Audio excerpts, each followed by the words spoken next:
a brief intro again. I'm just going to say very briefly for everybody joining us from the internet, Dave White is an amazing person. You should look up his bio and you will be duly impressed. And it's such a pleasure to have him here join us. David, I'll let you take it away. Hi, David. Thank you very much, Josh. And it's a pleasure to be here. I have to say, this is it's an interesting group, and this whole topic was new to me. It was introduced by Josh, uh, the very concept of public AI.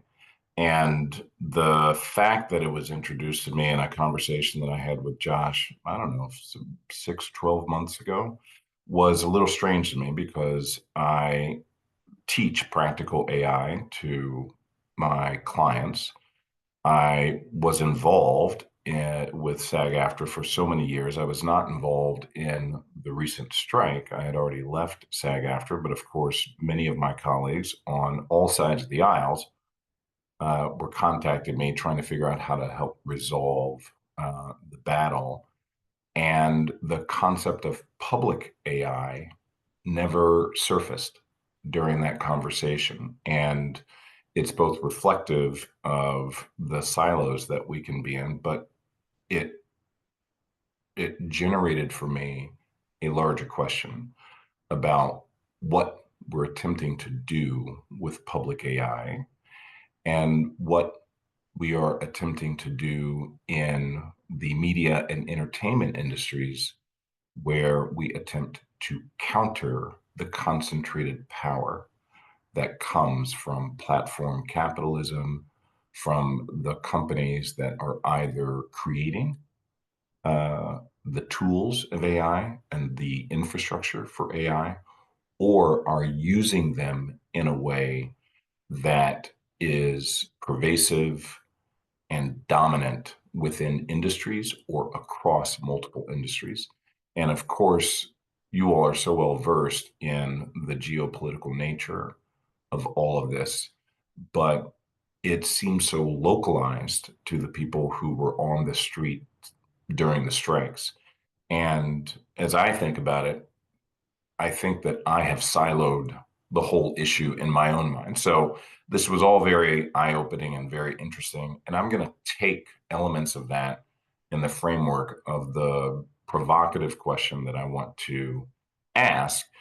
And I want to ask that because I want this to be an interesting conversation. So I've got just a couple of slides and I'm going to bring this up, which is why you see two of my faces here on screen for anybody paying attention to that. Let me see if this will come up. All right. I see it. All right. Rashomon, of course. Let me see if I can get my.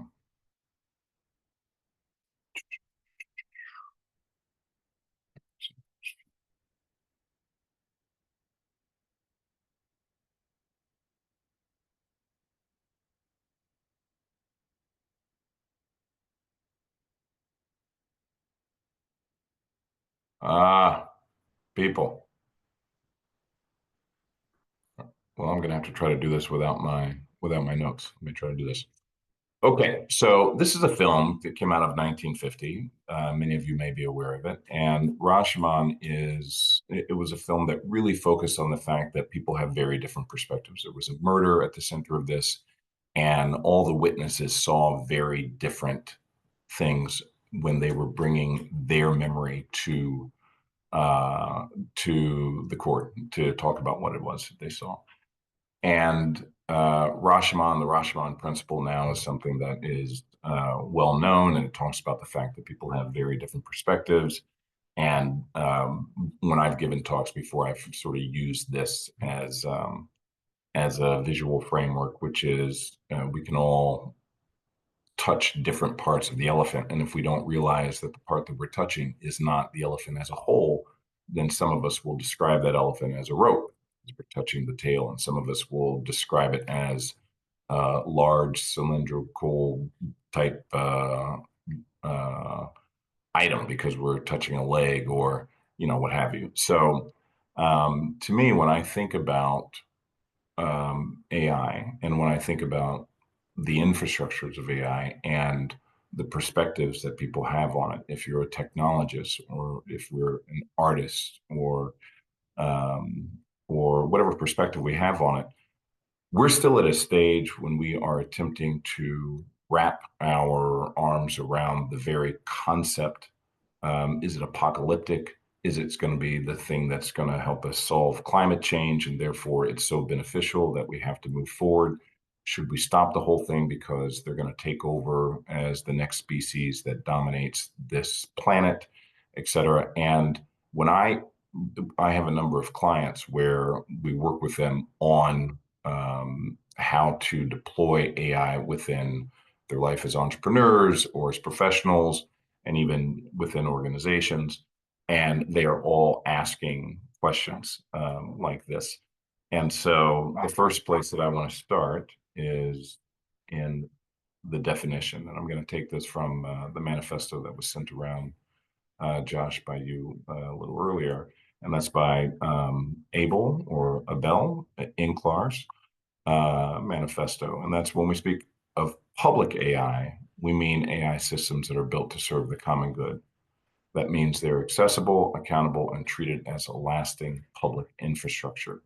So the infrastructure was the thing that really caught my attention. Within the entertainment industry right now, there's a lot of activity happening as people try to figure out how do you use the tool and use it to extend creativity without replacing jobs. There's certainly a great deal of energy about the jobs that it is replacing, and the impact of lowering the cost structure and the expectation that companies will have when they spend on product that is going to be consumed as entertainment. And as they lower that expectation, they lower their expectation for the people who they will employ. They lower the expectation of the compensation that they will provide when they employ. It depresses the basic foundation that has been laid over generations to give space for the lucky artists who are able to live off of their creativity and to live as professionals. And there have been structures that have created to allow a group to do that when they are in front of the screen, certainly on live stage and Broadway, et cetera. And the dominant lens that artists had when first grappling with AI in a collective bargaining context was, this is going to wipe away everything. It's going to take away our jobs, and it's going to actually replicate our creativity in a way that that takes away humanity, individuality, and our ability to make a living. And so the infrastructure piece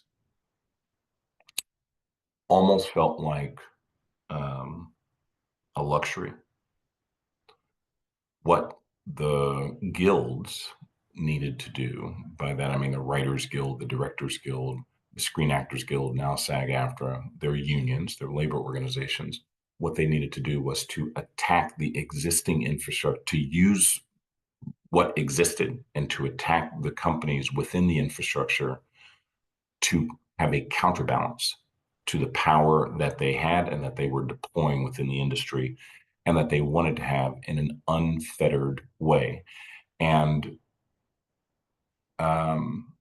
so I started thinking, why is the difference, is the distinction between trying to figure out how to build a different type of infrastructure, a public infrastructure that is focused on the common good, is the distinction between that and a battle within the existing infrastructure where you're not focused on that, but you're interested in working within that structure to counter that concentration of power. Is that distinction relevant? Does it matter? Is it a false battle, et cetera? So as I thought about that, I thought, all right, how many countries are in the United Nations? So right now, I think the count is 193. And of 193, 75 are, by several estimates, considered quote unquote democracies. So my first thought is that public AI and the battle to use public institutions and public vehicles to create an AI that is for the common good is going to happen within a democracy. That's question number one. I'm sure people will have an opinion about that. If that's the case, then less than half of the nation states out there are democracies. When you look at that, right? Actually, I don't want to get this yet. When you look at that, I think 44 of them, I believe, is the number that I have. Sorry, I can't get to my notes here, but it's 44 of them, I believe, are considered full democracies. The three places that are the source of AI, the primary source of the current commercialized, exploitative, extractive infrastructure of AI are coming out of these political entities. United States, down at the bottom left, is not considered a full democracy. It's considered a flawed democracy. Up top, China is considered an authoritative regime. And in Europe, of the 44 countries, 34% of those countries, 15, are considered full democracies. So my question is, if we are focused on public AI, are we really only looking at a little over a dozen countries where we can actually even begin to take that battle on? And are the structures that we are looking to use to build the vision of public AI, are the pillars of that so slim that this becomes an unattainable utopia? And if that is the case, the interim step, what I would call, particularly when you're looking at a place like the States, where Silicon Valley, as we know, has so much power, and there's no public space anymore where the interests of these concentrated vehicles of power that are creating the platforms for AI, where they are forced to talk with one another, particularly under our current regime. Is that whole premise something that needs to be questioned? And what I consider to be the interim step, which is, how do you take collective power? And within the United States, that's taken within the form of a union frequently, and use collective power in a strategic way to counter what's happening within platform capitalism, within AI, within generative AI. And on one level, if public AI and the process of attempting to create a public infrastructure for AI is the ultimate goal, then using collective power and strikes and the battle to counter this is an interim step. But it's also worth asking the question whether or not the whole concept of public AI is so utopian that really the bulk of our resources ought to be going into taking power back through collective action and finding vehicles through collective action in areas both within democracies and outside of democracies, outside of countries where the governmental entities would allow for the concept of public AI to even exist, and to use that as the ultimate goal. So is it an interim step or is it an ultimate goal? Within the entertainment industry, so, these strikes lasted, if you take both the Writers Guild and the Screen Actors Guild, SAG-AFTRA, they lasted almost a year, somewhere in the neighborhood of 9 to 10 months when you put them both together. And SAG-AFTRA is now also on strike in video games. So they're taking the model in film and television and they're applying it now to video games.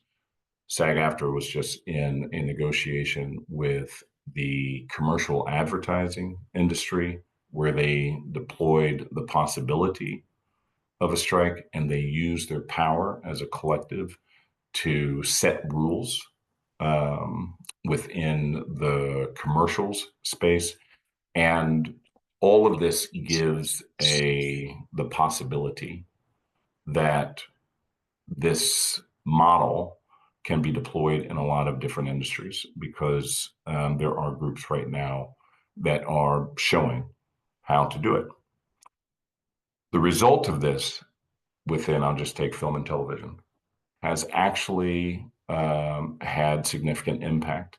And in what I did is I was thinking about this and just my general conversation was I interviewed a number of people who are in the industry. What was the impact of the strike? How is AI and generative AI being deployed in the industry right now? What is the general sense of the artists who were involved in the battles about what's happening in the industry? And two things are happening. One, as we had talked about before we began the formal part of this, the industry is shrinking. And so there is now a real push to not only use AI, but to think about the model of creativity and the model of the whole creative process as being something that should reflect cost savings and the ease and the extractiveness of AI. And that is shaping the mindset of the folks who produce, who distribute, who fund, finance creativity. So there is a real possibility that just the industry is just going to shrink. But on the positive side, the sense is that a framework has emerged within the industry and that the framework has come out of the strike, and that generally speaking, that framework speaks to artists having consent,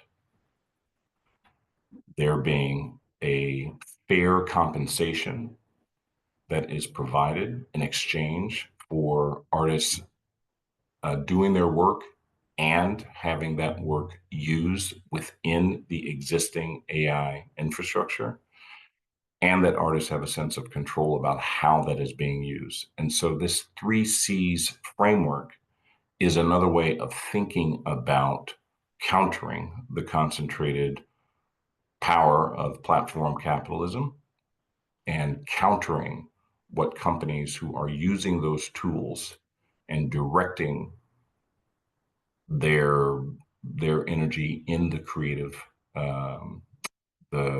fields and in the creative industries, and being able to counter it with frameworks within the infrastructure of a more commercialized AI, as opposed to trying to build an alternate system, which is the public AI framework, as I think about it. So if you are looking at the struggle for individuals to be able to say no, if we're looking for the struggle to counter the power that exists right now and that is growing day by day with the companies that control this new technology that we call AI, there may be a different way of thinking about it than the framework within public AI, or this is an interim step. And I still ask the question,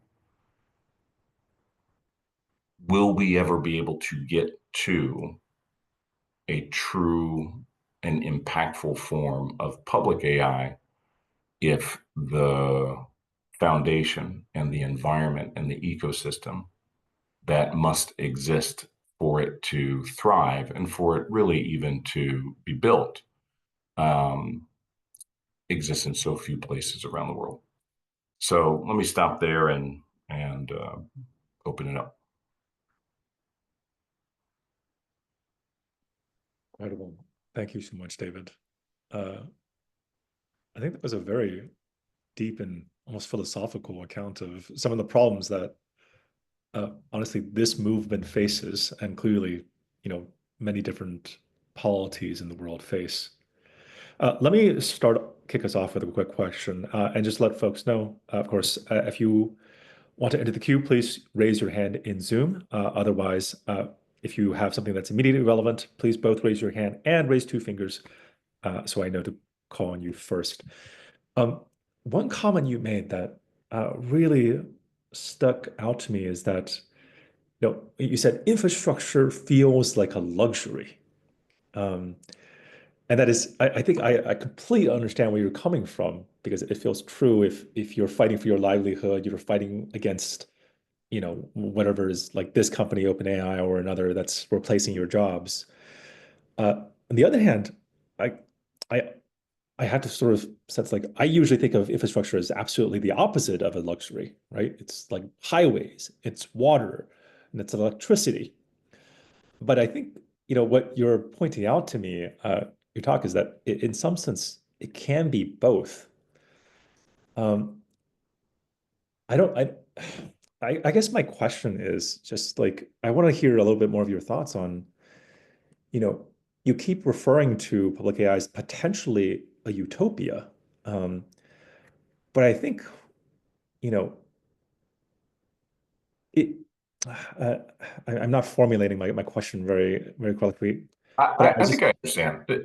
So here's the premise, and I'm sorry that I didn't have my notes because I actually had something that was more concise in the form of a question, but I wasn't able to get to it. But uh, public AI is something that I see in part as the it, it's the basis of what I'll call a battle. It is an attempt to ensure that the extractive nature of AI, as we think about it right now, does not continue to be the pervasive, dominant model of the way that human beings engage with this tool and with this technology, but that we are able to build structures and an infrastructure to allow the technology to be focused on the common good, and that if you think about the highway system, right, or if you think about other public goods, the um, that should be the the centerpiece of the technology, and the commercial aspect of it, the extractive nature, which right now is at the center, should be on the sides and should be subsidiary to and subordinate um, to what we're attempting to build with public AI, and to use resources and to allocate and devote attention, energy, power, frameworks, etc., focused on the effort to build a public infrastructure as opposed to the fight right now and getting out either in the streets or finding some other way to do it. That is what arguably feels like a luxury. Like, I don't have time to actually wait until the 15 to 20 democracies where it's even possible to go through the process of building and developing public AI and then attempting to spread that across a bunch of countries that have zero interest in it. I'm saying this provocatively on purpose. We don't have time for that. And actually, that's not where we should be placing limited resources and allocating our efforts. We should be doing it in engaging in the fight right now, because these folks aren't going anywhere. So you want to be able to fight that right now. That would be the premise that is worth the debate, right? Absolutely. Evo. Me unmute, and I went ahead and tried to type out some things so that I don't lose my place here. So I'm a producer. I've worked in media technology, including AI-enabled workflows for over 20 years. I love producing with other people. I'm creating shows right now that I would like to invite people into, but I'm finding that there is that fear, that reticence, that real concern of creating harm by participating or collaborating. And so I'm curious how you and others start that conversation. The 3 C's and specifically consent is where I typically start, but I'm noticing just so many mixed feelings, and I want to help enable producers and creators to be able to work together and do their best work while also finding an ethical path through this. How do you start, and what are the language choices that you find yourself making over and over again? So the two places that I start, one is boundaries and helping people to understand there are, in fact, boundaries that we can agree upon about how this is going to be used, where it's going to be used, when it's going to be used. That, I think, was that received a very helpful push through not just the strikes themselves, but the outcome of the strikes, the language of the strikes, the dialogue that was forced during that time. And it's not that the strikes were some just incredible breakthrough watershed. It was just one of the first times that there was a very high profile battle naming this issue and saying, right now, at this point, what is that term? You shall not stand. This shall not stand, right? So that's one. But then two, we do actually have to build a vision for the destination, right? If you're moving from here and you're trying to go there, and this is where the Rashomon test, I think, is so relevant. We don't know where we're going. And that's why the question of public AI, one of the reasons why I found it so interesting is I asked the question, is that where we're attempting to get to? Because if that's the decided destination, it shapes so many decisions downstream about the steps that we are going to take and the resources that we are going to allocate to get there. When you're talking with producers, et cetera, of course, you're not thinking of anything so grandiose necessarily. You're talking about how can we as a community come together and share this technology in a way that extends the human creativity that we're so focused on and that we're so engaged in. How do we bring our human visions and our stories to life using this technology? And I think on the boundaries, I think we have the elements of an increasingly shared vocabulary. But on the ultimate goal, I don't think I don't think those are in place yet. I think that's harder. And I think you have to do it in a kind of a localized manner where we particularly have a conversation. But I got to tell you, I'll say this real quick. You sound like you're going to follow up.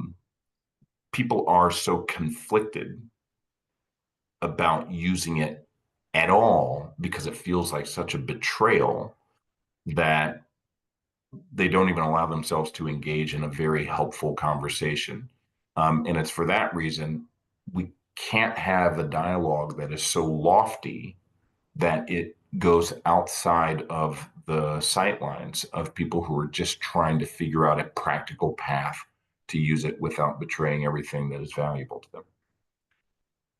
I think that's exactly right. The conflict is leading people to stay away just because they don't want to hurt the other people in their guild or their collaborators or partners. I'm having those one-on-one conversations, and often the curiosity and interest in this space can be can be the overcoming factor, right? It's an unlocking of creativity, but it's also an unlocking of latent vision that wants to come out. And everyone's holding on to those pieces. And usually, if you give them a path, that can come forward. But it does take listening and taking time with those questions of conflict, and then saying, okay, consent number one, control, and making sure the other humans in the room also feel like they have control of how they're being used, right? Actors, voiceover artists, writers, especially. This is where they're having like some real trauma around it. They're really afraid. And I'm still trying to figure out how to be kind about that fear. Yeah, absolutely. I mean, so when I talk to them, I'm pretty direct in confronting what I'll title, and I'll usually give it some introduction to allow for space for there to be a kind of a friendly debate. But there's a lot of irrationality in there, and there's a lot of I'm just not going to take a look at it. But how many people have you engaged with who are doing it on their own? Oh, hundreds now. I teach a lot. lot. Willing to admit that they do it on their own, but they're not talking about it to anyone else. And if I keep a private group of those people because there's so many of them who were afraid to talk about it. Everybody. So I have not talked to anyone who has done it once who isn't doing it on a regular basis. Everybody who has touched it and done it at least once realizes, holy moly, all the research that I used to do when I had to pack up all my bags and go to the library, or I had to go and find a doctor that I could talk to about how to actually do brain surgery, et cetera. You mean I can actually get the visual off of this? I can actually get the full explanation. So people are figuring out ways to use it. And it may need to be bottoms up as opposed to top down. It may be people finding ways that it extends their own creativity and their own storytelling in a way that doesn't violate the code, and that becoming a sufficiently pervasive activity that just kind of at some point it just stops being so scary of a conversation than people are talking about out loud. Oh, Pastor Abel. I just really want to respond on something that I think I see often happen in these conversations, especially when we're thinking about sort of cultural practitioners, cultural workers. Can we, just before you jump in, can you also just introduce yourself? Sorry. Yes. Hi, my name is Abel. I'm editor-in-chief of the R&D space at VPRO, which is a Dutch public broadcaster. So I sort of am in between media and tech and R&D. The reflex that I'm sort of feeling that we tend to go into, especially with cultural workers, is that we are now talking about us sort of interfacing with AI in this private bubble to create our work. And then we sort of like, we're still keeping the system sort of intact.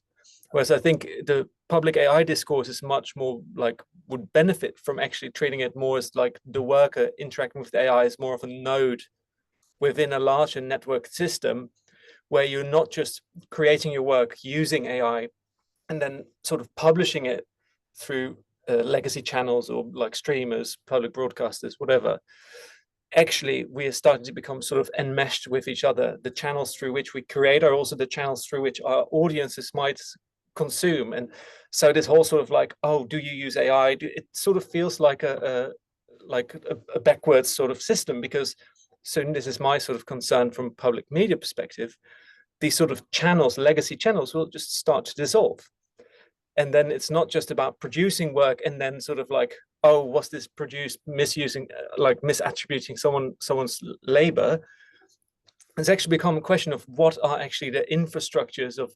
So when I'm thinking public AI, it has less to do with sort of the systems and the attributes. It's also just, it's the whole sort of like the field. It's the milieu, and how do we say, the environment that we exist in. We're not just individual actors interacting with a system to create our work. It's this sort of constant feedback loop. So it's much more like, questions like, what is this sort of infrastructure as luxury? I'm thinking like libraries, the role that libraries play in sort of in literature and publishing. I think public AI as a sort of public institution, it's more like that, or like community cinemas, or really think of public AI not just as a sort of technical infrastructure, but also as a social or as a civic infrastructure. And that, I think, takes you out of this conversation of just going like, oh, am I allowed to use AI to produce my work? Which is, I think, not that interesting of a conversation. Oh, we're still recording, aren't we? Actually, Yes, no, I love that. Although, so let me push just for the sake of good discussion. Um, uh, how do you get there in a way that speaks to the relevance of, and I hesitate to say this particularly in a recording, but I'll say it anyway. Um, if you look at the use of libraries right now, we use them less. Certainly in the States, they are less relevant than they were 2 generations ago. Why? Because in part, because people can access the information that they could only get through libraries, and they now can do that at the desk in front of their computer, et cetera. So if we're using examples and as part of the vision and the story to frame the destination and to frame what it is that we're attempting to accomplish using examples and pieces of public infrastructure that are less and less relevant to the lives of the people who are trying to figure this out, then what does that say about the model itself?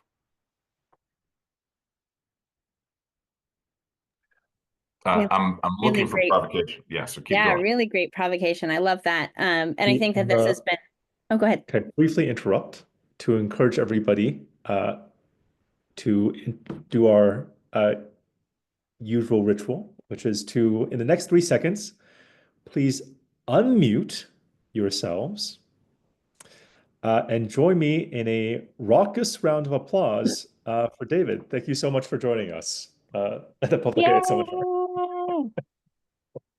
Thank you. All right, and now I'm going to pause the recording so we can actually enter the spicy section. All right, back to the less spicy, but equally interesting part of the conversation. Okay, it is my distinct pleasure once again, so many honors today, to introduce Angie Kim and Jessica Mele of the Center for Cultural Innovation. Honestly, one of my favorite orgs when I discovered that you guys existed, honestly, Angie, it was like, wow, this is like the perfect organization. I'm such a fan of the mission. I honestly like it's such a strange story of also how I met Angie and her team. I feel this is worth taking like a second to go into because I was at this what thing called ETH Denver, which many of you may not be very familiar with the Web3 ecosystem, but it is this kind of wild and crazy, um, all sorts of people in spandex and rainbows and uh, shilling various kinds of tokens and crypto things. And then I see um, at this meeting, Angie and her team of arts grant makers. Like, what are you doing here? Um, and actually, it makes perfect sense once you understand what they do and the kind of innovations I think they're interested in and how they serve artists, which I think we'll hear about shortly. Let me do a very brief introduction. Angie is the president and CEO of the Center for Cultural Innovation. She has had a long and storied career in philanthropy and the arts, including, I think, 20 years in grant making and public policy at various foundations, and now leading, of course, CCI. Jessica is a program officer in the where she was a program officer in the Performing Arts program at the Hewlett Foundation and currently leads various grant making and I think the Research to Impact Lab at CCI. I really hope that we get to hear about her solo play about motherhood and interstellar space called Eat the Mama, which appeared in 2023. I had to click on this and I was like, this is really actually cool. I do somehow hope this magically manages to come up in discussion. With that, thank you so much for joining us, Angie and Jessica. I'll let you guys take it away. And I'll also say that Melba Martinez from our team is here also. So Melba, if you could give a little hey. So there's I think there's so many things that we could talk about, but I think it'll help to share with all of you the context, what our container is, the Center for Cultural Innovations. We just call it CCI for short. It's not something I founded, but it was founded in 2001. I've been with this organization in this position for 10 years. I succeeded the founder. And for those of you who understand conventional US nonprofit NGOs, we are on paper, we're a very conventional nonprofit NGO. And our mission is, I would say, in the arts and culture nonprofit space, we're pretty unusual for our mission, which is that we support, or we were founded to support artists. That's it, just artists. And predominantly in California, we're headquartered in Los Angeles. And again, our founder at that time had done that or had started this mission because even today, most nonprofit of any sector money goes from institution to institution, from private foundations to another NGO institution. And very, very, very little of it trickles down to actually help people at community levels. And it's why it gets this whole sector in the nonprofits, including private foundations, get criticized as a nonprofit industrial complex. It is, it continues to be a self-protectionist industry. It fights for its own survival. Most of the executive directors, including people like myself, who are charged with fundraising for their institution, they are on a hamster wheel of constantly making the money flow, right? And for what? And so our founder, not me, had decided like there's too little of those dollars going to artists. What can we do about actually funneling money from institutions to artists? And then when I came in, I had already been a longtime funder through philanthropies of artists. So I understood this industry really well, but I was also like really at that point, 20 years into my career in foundations, I was really, what's the right word? I guess jaded about how that we were really making that much of a big difference in the system. And so when I came on board, I still believe in patronage of the arts, but I did a few things, which was one, I expanded our mission so that it was all people in arts and culture. So that includes artists, arts workers, even if they're not artists, if they're employed by an arts organization. So box office, ticket handlers, etc., and accountants, etc., creative entrepreneurs, sole proprietor businesses, gig workers, freelancers, cultural producers. So the gamut runs really big. And the other thing that we did was we also set aside, sorry, I'm a little bit stumbly because my brain is, I can actually tell it's slower because of this stupid cold virus. But the other thing that we prioritized was we were going to try to do what we could to make arts not a special interest group. And what I mean by that is over and over, we have seen how in the US in particular, artists are kind of this special class, like they'll get special provisions for this or exceptions to that, and et cetera, et cetera. And at the same time, we're looking around going, what about farm workers? What about domestic workers? How is this fair?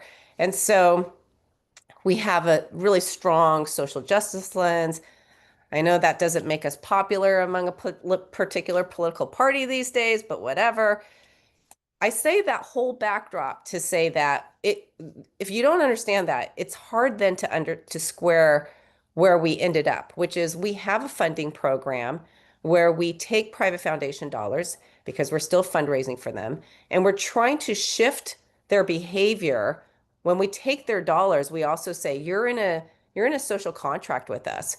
We're going to accept your dollars if you can also agree to shift some of your behavior. And Jessica, who worked at the Hewlett Foundation, was one of those who participated in this grand experiment. And part of the experiment is, can you as a funder switch from looking at artists as a means to production, right, which is super extractive and exploitative, and instead look at them for their whole human needs? Like, why not support artists not only because of the artwork that they're going to make and you're going to fund their project, but also support their debt relief or their healthcare needs or their need for re-education, yada, yada, yada. I mean, the list is long because this is not just for artists, it's for everybody, right?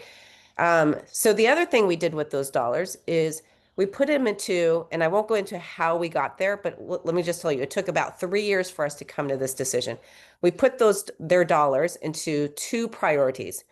One was we wanted to help cultural communities of color in particular, that were really fighting for their survival, meaning they are being displaced, they're being priced out of their historic communities, etc. We wanted to help them achieve middle income status. Now, we're really teeny tiny, relatively speaking. How do you do that? Well, part of this, we didn't think of this as a money problem. We thought of this as an ideology problem, a paradigm problem, a normatizing a new narrative problem. So what we emphasized was ownership. Can we help cultural communities that are basically under constant siege from displacement, exploitation, etc.? Can we help them own the means of their economic independence? And so that looks like in our portfolio, we're investing in efforts where people have created a cooperative of housing and real estate. In other cities, we're helping people collectivize around lending, basically acting as a bank for local people to basically vote which small businesses to lend to from within their community, to actually shape the physical fabric of their community rather than wait for some Wells Fargo branch to be the lender, right? So these are just examples. So the ownership thing became a really big piece, and it was tied to ownership by collectivized people who are united based on a common cultural identity marker. So that could be your ethnicity, it could be your gender, it could be in physical space, but it could also be in virtual space. So we're also a funder of Debt Collective, which came out of, many of you might have already know them, but they came out of oh my gosh, Occupy, which then came out of Strike Debt. And basically what they've done is they have collectivized for political power and influence a bunch of student loan debtors and have made it really effective. Although this administration is playing a totally different level of a game, and it's kind of crazy. So, but that I'll put aside for the moment. The other thing that, one more thing. Ownership for us could be ownership of your asset. It could be holding title, but it can also be governance power. It could be both. It could be different. So the other thing that we emphasize in our funding was, so that's the ownership piece. And then the other one is, how do we collectivize a bunch of disparate people who are not like what we would consider like conventionally unified based on something like a common employer that they could unionize against, right? And what we found, just to fast forward to where we are now, is we didn't realize it, but we think that what we're seeing in our grant making and in our investments, because we're doing lending, we're doing equity investments, we're doing grant making, yada, yada, yada, is that somewhere between and betwixt ownership by collectivized people is the seeds of what we can have for an alternative economy, and also what possibly ideally would come in terms of structures for after late stage capitalism. Now that sounds like all really big and large, but we see that, I mean, let me put it this way. I'm a historian by training, so I'm always looking back like a few hundred years. And so what we see right now is we're at this place where we had inherited, every single one of us alive on this call, we're part of this whole industrial experiment. But where did that industrial experiment come out of is in the US in particular, came out of agrarian society. How did people get protected? How did people have social safety nets? Well, in agrarian society, it came from your family unit.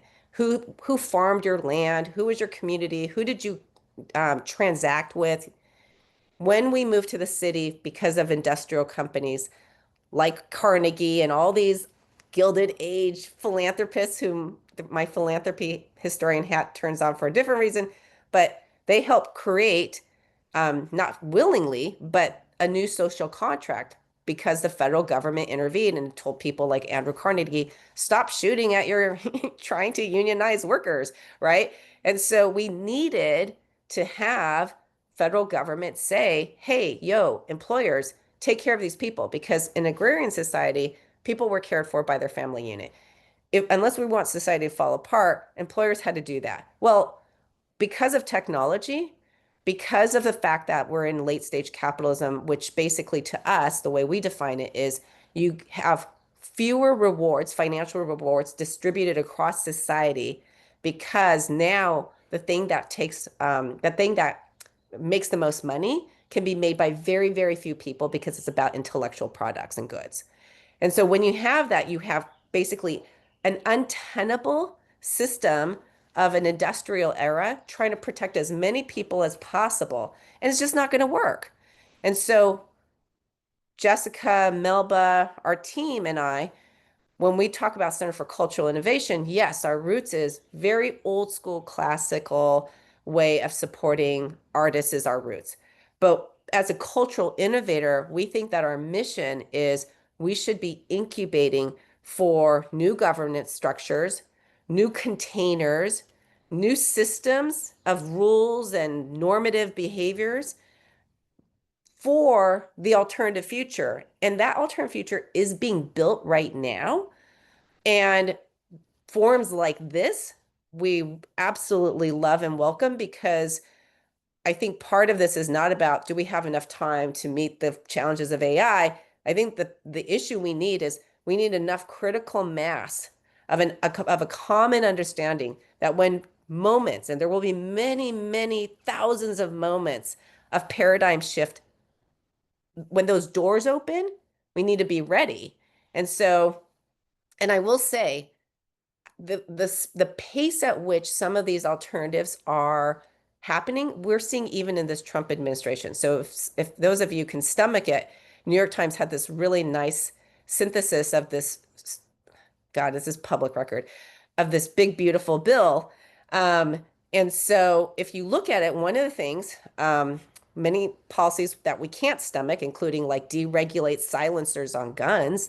But on the flip side, if you look, it also includes baby bonds for children, like $1,000. I mean, this was the dream of the guaranteed income movement, right? So why do we have those kinds of policies being enacted in this regime? Well, part of that is because Silicon Valley tech bros understand that the future that they're creating is one where there will be very few responsibility by employers for people.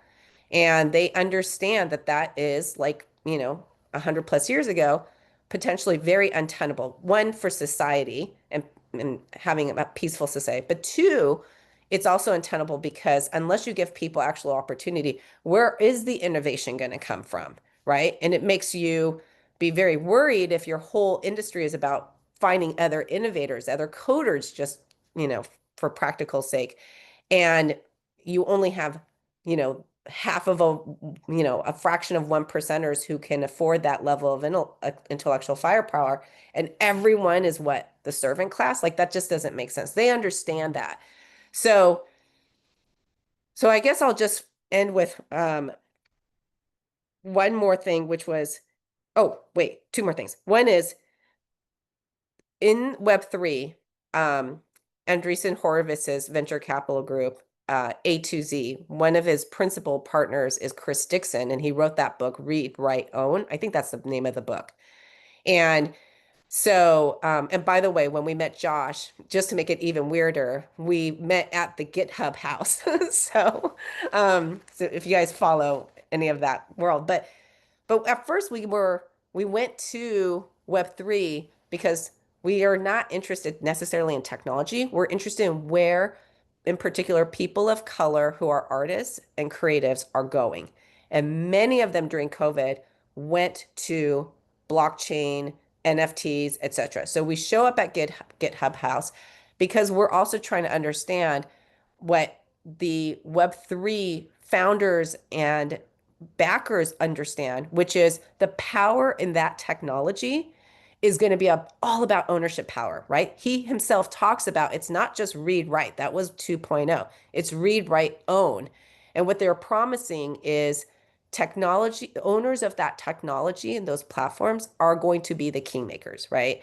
And so what we've been looking for are projects by artists where they become owners, governance, title of their assets, their intellectual assets, ideally on platforms that they own. And that's been one of the problems with both AI and Web3 is that artists are using the technology, but they're not owning the platforms. And if you follow like OpenSea, etc., that's hugely a problem. So this is one of the things that, or that issue about ownership, how do you actually get ownership power, is one of the reasons why I made a decision that allowed Jessica and Melba to join our team, is that we needed to also get into policy because we are watching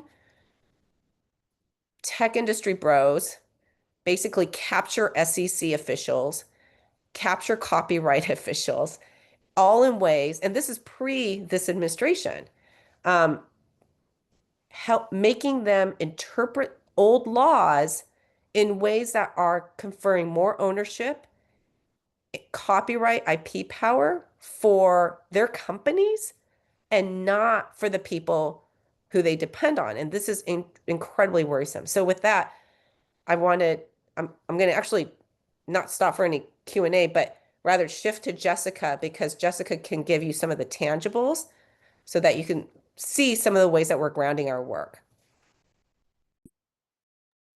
Thanks, Angie. There was some chatter in the chat about how if this is your slow, then everyone else is a turtle.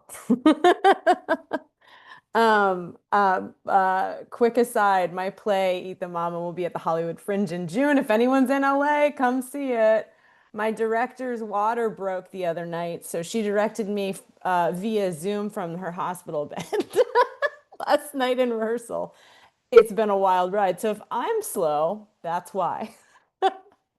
Thank you for that grounding, Angie. Really, really appreciate it. Always love your framing for this work. It gets me so excited every single time.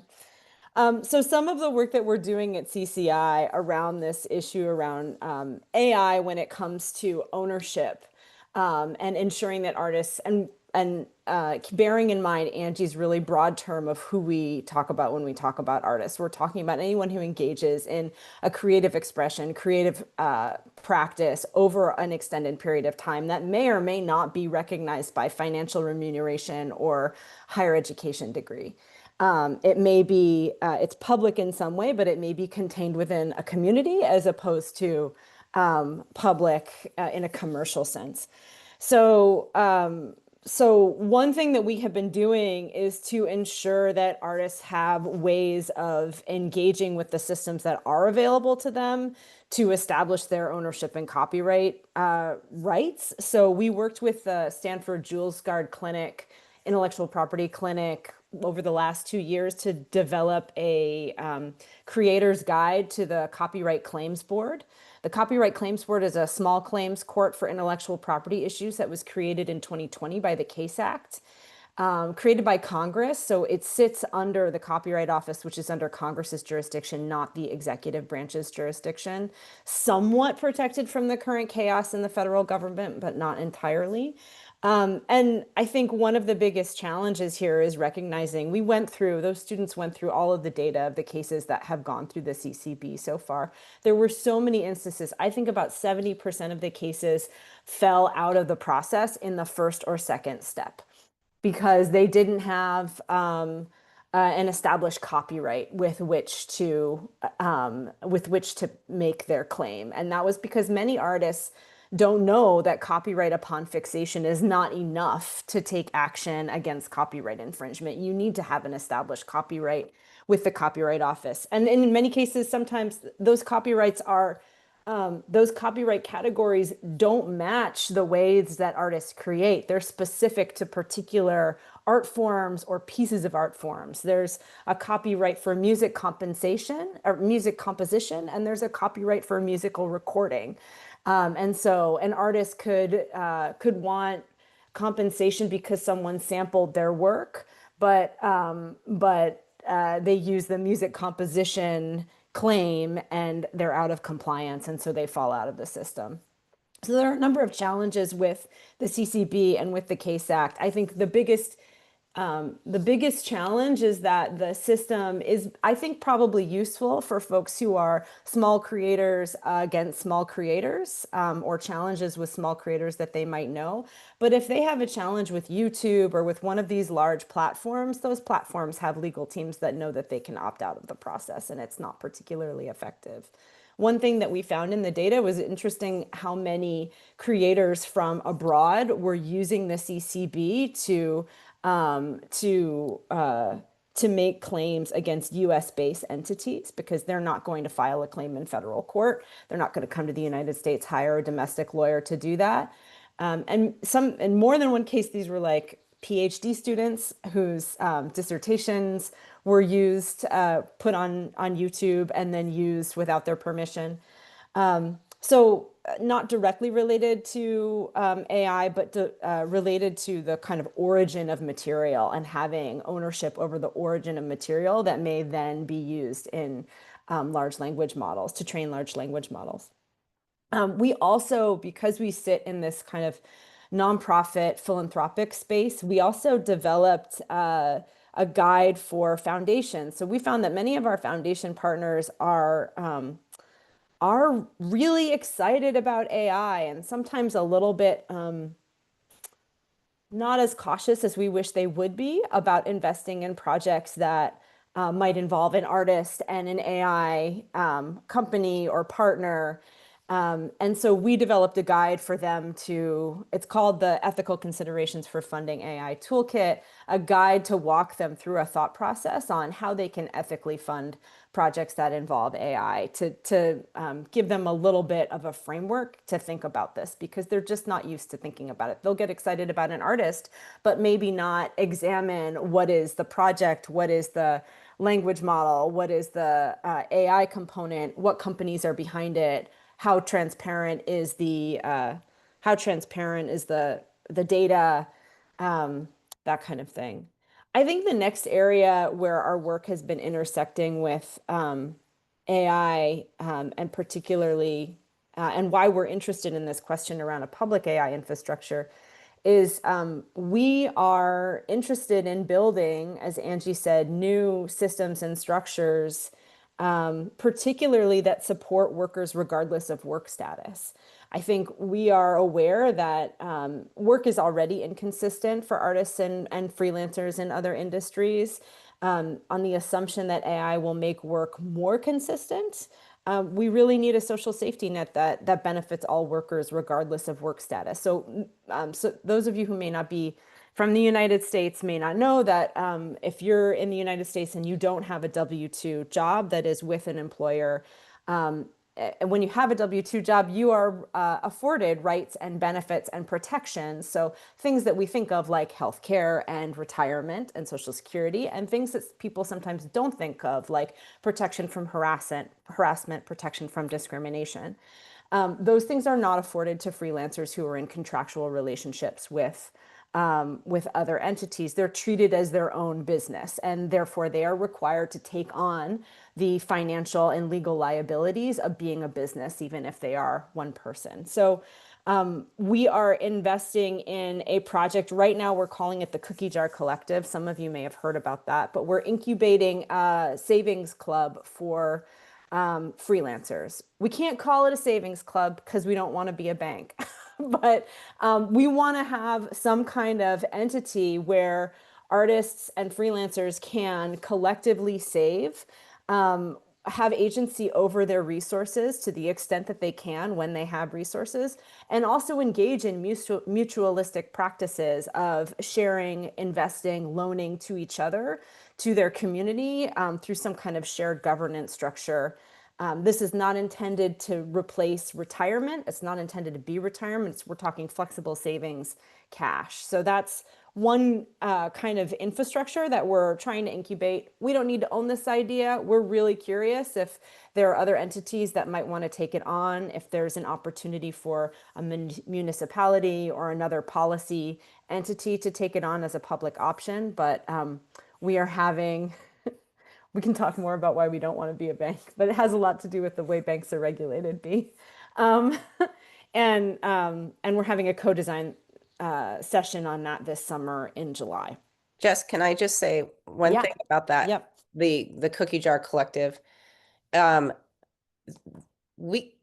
it's absolutely possible for freelancers to get into savings, etc., through for-profit companies that confer employment status, right? So that it's not a problem about freelancer status. What we're really trying to experiment is, what does it look like to have like a debt collective, a collectivized place where people can come together and make some decisions about the governance of where their dollars might be housed, but also, could we do this in a way where we also innovate the public option? I mean, if you know anything about public options, like public banking, you could do public ownership of utilities, public services like telephone, internet, blah, blah, blah.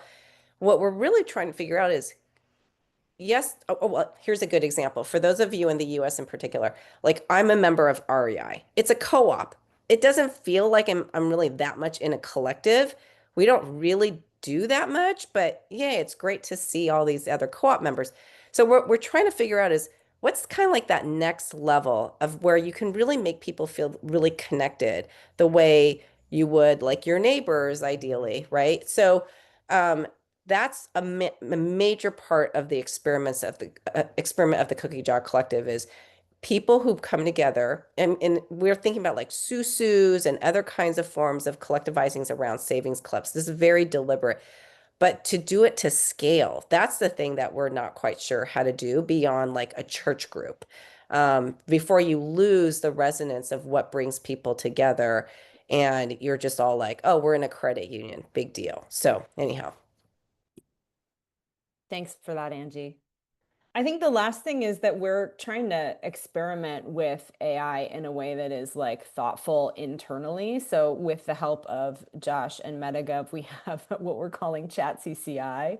It's an internal tool, but the idea is for us to kind of feed it our own publicly available writings and, you know, see how it responds when we ask it questions about our philosophy, our framework, our mission. Is it accurate? Is it not accurate? Where is it drawing its sources from? Since we're feeding it the sources, we can see where the sources are coming from, and Melba is leading that. So we just need places to experiment with these kinds of tools in ways that are safe. Like, we don't want to contribute to a large language model that we feel is extractive. We don't want to put the data of our grantees and our work at risk of being scraped for someone else's benefit. So I think this is kind of a fun internal way for us to experiment with AI and see what uses it has for us without contributing to the extractive economy that that many AI models are a part of. And I guess the last thing I'll say, Josh, I see your hand up. I think the last thing I'll say is like what has been driving me in this work right now is to ensure that this question of who is allowed to engage in creative expression publicly, safely, over a long period of time, And I think we're trying to push, fund, incubate systems and structures that allow the greatest diversity of people in this country to engage in creative expression because we think it is important for the common good as much as it is for those individuals. But we live, the model that we have been engaging with under capitalism is that creative expression is a private benefit. It's not a public good. And I think we're really interested in shifting that. So when Angie says paradigm shift, that's a little bit of what we're talking about. Josh? Oh God, I have so many. Oh, I don't know where you even begin. Okay. I'm gonna throw out a question to you guys. And it's a challenge. I want to challenge you to tell me just you talk about this problem of scaling ownership. Banking structures would be one of these examples, but like more broadly, like any kind of this like community-based collective ownership. And obviously, we've been talking about this for a while, and I think about it all the time. And and you say that's a hard problem. Okay, but give me a little bit more than that. What are the solutions? How do you think you can try to get this scale? And I'm gonna sort of like maybe bias this by saying, have you ever thought about how these things can lead to collective action? Because we're talking about policy, right? And we don't often necessarily sort of associate ownership and things with collective action, but like that oftentimes it is like one of the sort of most clear triggers, right? I own something or something belongs to me, or I feel some sort of like deep connection to something, and then that triggers the action. Yeah. I mean, we actually think about this a lot. I have my own answer. I don't know if Melba, Jess, if you have something else you want to propose in response, but I'll say that a massive part of what's going to be very hard to move out of our current systems, and so let me just name it. I'm not just trying to throw language out, but we have neoliberal, which is privatization of everything. Thingification is rampant. In a neoliberal political economy, you have a mindset that is absolutely necessary for that to work, which is me against everybody else. Everyone else is my competitor. It's incredibly atomizing. It's incredibly isolating. To me, there's no disconnect between the kind of depression we have today and where we are with our political economy. So, people will generally say, oh, capitalism's so bad, blah, blah, blah. And yes, it's true. For capitalism to work, you have to be extractive. But it's also what we've done culturally in our mindset. And so to me, to go to scale for any one of the things that we're really passionate about, it's really to us a cultural problem of how do you get people to believe that looking out for each other is going to be best for you? I mean, that's a fundamental mind shift where we see projects where our investments really work are in cultural communities where it's the cultural fabric of the social bonds are already there. It's really hard when I talk to funders, for instance, and they pick communities in their backyards where that social fabric and sense of cultural interconnectedness, like, yo, I knew your aunt, or yes, me commercing with you means that we have shared interest in how well this business does, whatever. When that exists, you can overlay a whole bunch of projects, a public bank of this and participatory grant making, all that. That can work. When you don't have that cultural paradigm, you can overlay millions of dollars, cooperative groceries, and it's not going to work. Does that help? I'll just add that we've had a lot of small group conversations leading up to this co-design for the Cookie Jar Collective this summer. And I think one of the things that keeps coming up is when you're talking about people's relationship to their money, there is often an expectation of a transactional relationship when it comes to institutions. And so I think as we're as we're contemplating the design of the Cookie Jar Collective, I think that's one thing that we need to design for around. Because there is, and no matter how, in other ways folks might engage in mutualistic practices, when it comes to where they put their money, they expect something that is transactional and not trust-based, but kind of institution-based. And I think that is a challenge when it comes to scaling that particular project. I should also say, I wanted to say at the beginning that, and as part of my bio, that early in my career, I was a union rep when I worked in higher education. It was one of my first jobs out of college after driving an ice cream truck. And I also worked for a labor organizer and academic, Marshall Gantz, at the Kennedy School at Harvard, and he's a good friend. And so it was a short period in my life. It was early in my career, but it was very formative. So even though I've spent some time in the weird world of philanthropy, I have a lot of my values formation came from that time early in my career, and I bring that into this work.